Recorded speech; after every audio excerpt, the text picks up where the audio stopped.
All right, welcome back. Last time, we were watching our hacker from a safe distance. Today, we're getting up close for Phase 2, Digital Reconnaissance. This is where the quiet observation stops and, well, the active hunt really begins. So, our hackers done their homework from the shadows. They've got a list of targets, a pretty good map of the digital territory. But now they're standing at the edge, looking in, and they're facing that classic question. Okay, so what do I do now?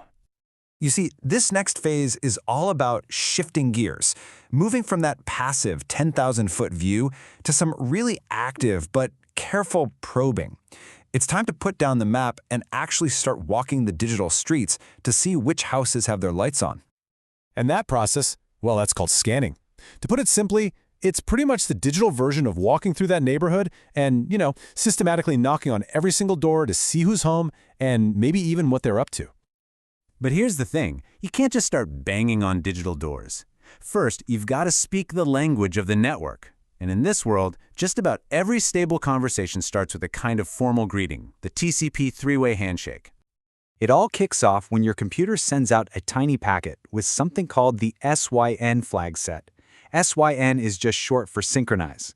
It's basically your computer reaching out and asking, hey, hello, are you there? And are you willing to talk?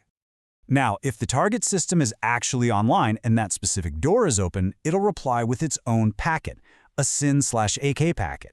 This is its way of saying, yep, I'm here, and I acknowledge your request to connect. And to close the loop, the original computer sends one last packet back, an ACK, which just means acknowledgement. This final step confirms, awesome, I heard you, we are good to go. The connection is now officially open. And there you have it. That's the simple three-step dance. SYN, SYNAC, ACK. Once that digital handshake is complete, you've got a reliable connection and the data can start to flow between the two systems. So, the handshake gets you connected to the server. But wait a second, how does your computer know which service to talk to? A server might be running a website, an email service, a database, all at once. That's where ports come in.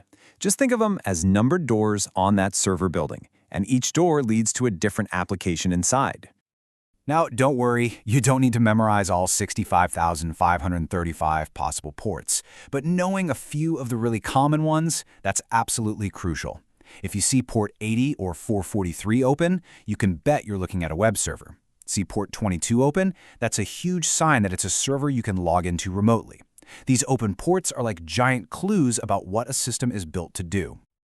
Okay, so with a solid grasp on handshakes and ports, our hacker is finally ready to pick their tools. They know they need to knock on the doors, but how they knock, well, that can make all the difference between a successful scan and getting caught red-handed. The first big choice is really about being loud versus being quiet. A loud scan does the full three-way handshake. It's super reliable, but it's exactly like ringing the doorbell. The system administrator sees it and logs it. A quiet or stealth scan, on the other hand, is much sneakier. It sends that first SYN, listens for the SYN/ACK reply, and then just ghosts them. It never sends that final ACK. Since the connection isn't fully made, it's way less likely to show up in the logs. It's like jiggling the handle instead of ringing the bell. And tools like the legendary Nmap, they offer a whole menu of these scans. You've got your basic TCP connect, the doorbell. You've got the standard SYN stealth scan. And then you get weird ones like an XMIS scan. It gets its name because it sets a whole bunch of special options or flags in the packet, lighting it up like a Christmas tree. Fun fact though, that one actually doesn't work on Windows systems because of how they're built. But the most sophisticated technique, the absolute pinnacle of stealth, is the ideal scan. This is just pure genius. The hacker finds a totally unrelated, inactive computer on the network. They call it a zombie, and then cleverly bounces their scan off of it. So, to the target system, it looks like the zombie is the one doing all the scanning, which completely hides the attacker's real location. It is the ultimate misdirection. Finding an open door is a huge step, for sure, but it's not the end goal. Now, our hacker needs to go from just knowing a door is open to carefully peeking inside to see exactly what's running.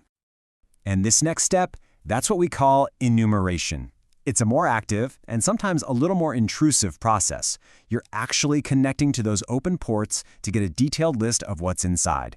Things like user accounts, shared files, and, this is the big one, the exact versions of the software that are running.